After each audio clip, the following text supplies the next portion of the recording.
Hi, I'm Brad Simpson with Simpson Limited Collector Firearms, and today I would like to talk about one of my favorite Luger accessories, and that is the 1900 Luger U.S. Test Trials holster. Now, unlike a lot of things Luger that are either made in Germany or Switzerland, these were made at the Rock Island Arsenal, which is only about 40 miles from me.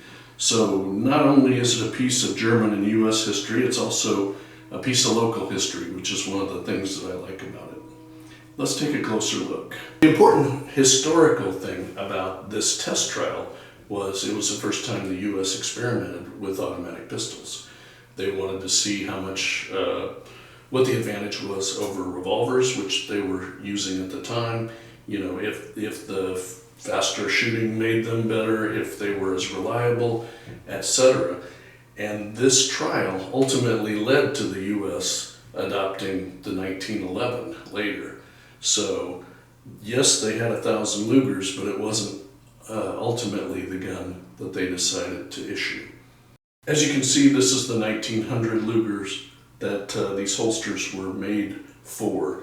There's an American Eagle on the chamber. The serial range is between 6100 and 7100, and these guns were delivered in October of 1901. So they ordered 1,000 of the DWM 1900 American Eagles from Tauscher, who was the U.S. importer. And obviously the guns came from Germany.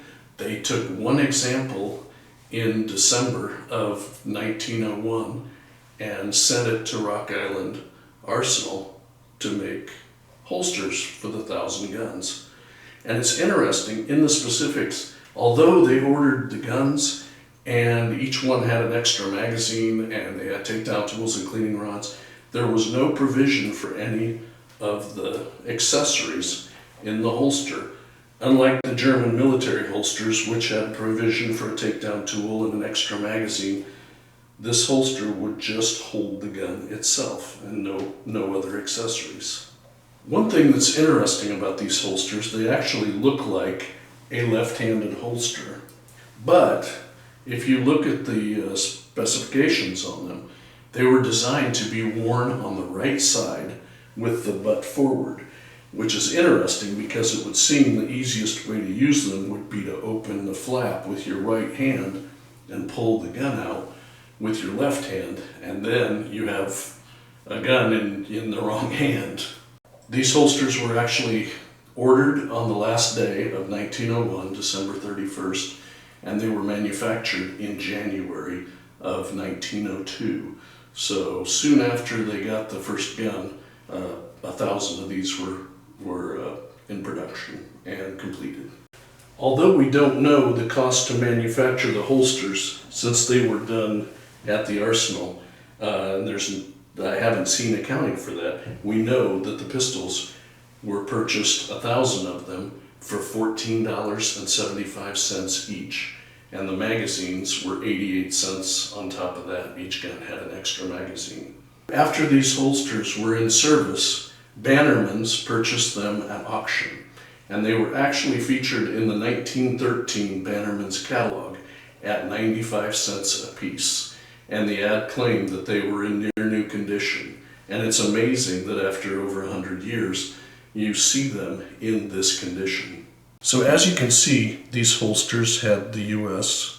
on the front, and then on the back, they're actually marked Rock Island Arsenal. And EHS was an inspector whose last name was Schmitten, and he inspected all of these holsters. So you always want to see that on an original one. And another good way to tell the original ones is the verdigris on the brass. When brass and leather contact each other, there's a chemical reaction that starts, and it's due to the acid and the chemicals in the leather. And it looks like a green mold, and it develops over years of them being in contact with each other. And as this holster's over 100 years old, in time it looks like this.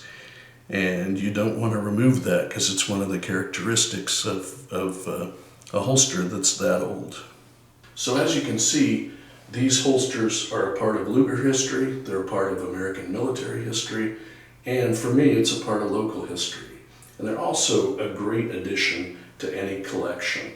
And it's nice to find them in a nice shape like this, although they're very rare and they are very expensive. But yeah, they're a great addition to any collection. If you have any ideas for other videos or have any questions, send me an email at brad@simpsonltd.com. Thank you.